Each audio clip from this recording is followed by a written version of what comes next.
పేట 220/132 sub station లో sudden గా fire accident జరిగి 100 MVA ట్రాన్స్ఫార్మర్ లో పెద్ద ఎత్తున మంటలు రావడం జరిగింది. మాకు తెలిసిన సమాచారం మేరకు సాయంత్రం 6:20 సమయంలో కారణాలు ఏదైనా కూడా 100 MVA ట్రాన్స్ఫార్మర్ లో పెద్ద ఎత్తున మంటలు చెలరేగడంతో విద్యుత్ సరఫరా అంతా నిలిపివేయడం జరిగింది. మాకు సమాచారం రాగానే ప్రభాకర్ రెడ్డి ఎమ్మెల్యే గారు నేను ఇద్దరం హుటాహుటిన బయలుదేరి మేము దాదాపు 7:30 ప్రాంతంలో ఇక్కడికి చేరుకోవడం జరిగింది. మేము వస్తూ సిద్దిపేట ఫైర్ ఇంజన్తో పాటు అటు గజ్వేలు, హుస్నాబాదు, దుబ్బాక ఫైర్ ఇంజన్స్ కూడా అలర్ట్ చేసి 4 ఫైర్ ఇంజన్లను ఇక్కడికి చేరుకునే విధంగా ప్రయత్నం చేసి ఆ 4 ఫైర్ ఇంజన్లు రావడం వల్ల దాదాపు 9:30-10 ప్రాంతంలో మంటలు ఆర్పడం జరిగింది. ఇప్పుడిప్పుడే మంటలు కూడా కంట్రోల్లోకి వచ్చాయి. పాపం ఫైర్ అధికారులు కూడా 3 గంటల పాటు నిర్విరామంగా 4 ఫైర్ ఇంజన్లు కూడా కృషి చేసి మంటలు ఆర్పడం జరిగింది.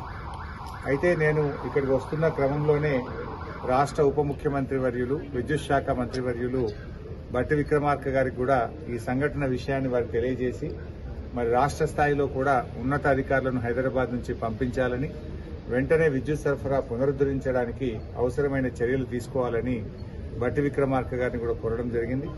వారు కూడా 15-20 నిమిషాల్లో విద్యుత్ అధికారులందరితో కూడా మాట్లాడి రాష్ట్ర స్థాయిలో డైరెక్టర్ జగత్ రెడ్డి గారిని ఇక్కడ పంపుతున్నామని, విజిలెన్స్ ఎస్పీ గారిని, విద్యుత్ డిపార్ట్మెంట్ ఎస్పీ గారిని కూడా ఇక్కడ పంపుతున్నామని చెప్పారు. అదేవిధంగా విద్యుత్ శాఖ కార్యదర్శి రిజ్వీ గారితో కూడా నేను మాట్లాడి వెంటనే విద్యుత్ పునరుద్దరణకు కూడా చర్యలు తీసుకోవాలని చెప్పి నేను వారిని కూడా కోరడం జరిగింది. అయితే ఇప్పుడిప్పుడే మంటలు కంట్రోల్లోకి వచ్చాయి.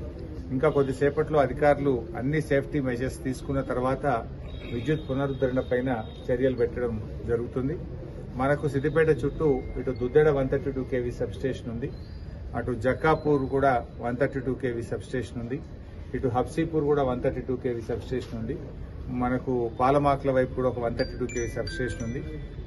ఈ టౌన్ కు ఈ 3-4 132 kV సబ్ స్టేషన్ నుంచి విద్యుత్ సరఫరా పునరుద్దరించడానికి యుద్ధ ప్రాతిపదికన అటు విద్యుత్ అధికారులు కూడా కృషి చేస్తా ఉన్నారు. అదృష్టం ఏంటంటే ఒక మేజర్ ఫైర్ యాక్సిడెంట్ తప్పిందని అనుకోవచ్చు. నిజానికి చాలా ఆందోళనకు గురయ్యాం. ఎందుకంటే ఇప్పుడు మంటలు వచ్చింది ఒక 100 MVA ట్రాన్స్ఫార్మర్లోనే వచ్చింది.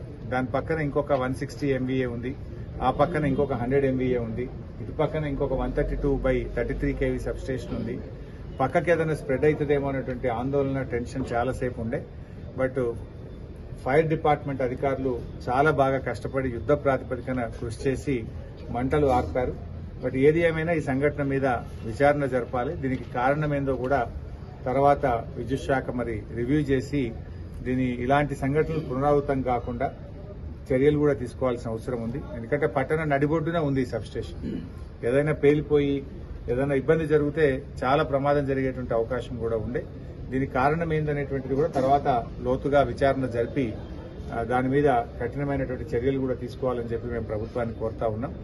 బట్ విద్యుత్ శాఖ అధికారులు, ఫైర్ డిపార్ట్మెంట్ అధికారులు కూడా యుద్ధ ప్రాతిపదికన స్పందించి బాగా కృషి చేసినారు. నేను వారందరినీ కూడా ఈ సందర్భంగా అభినందిస్తూ పట్టణ ప్రజలు కూడా అందరూ కూడా సహకరించాలని, బహుశా కొద్ది గంటల్లోనే తిరిగి విద్యుత్ పునరుద్దరణ కూడా జరుగుతుంది.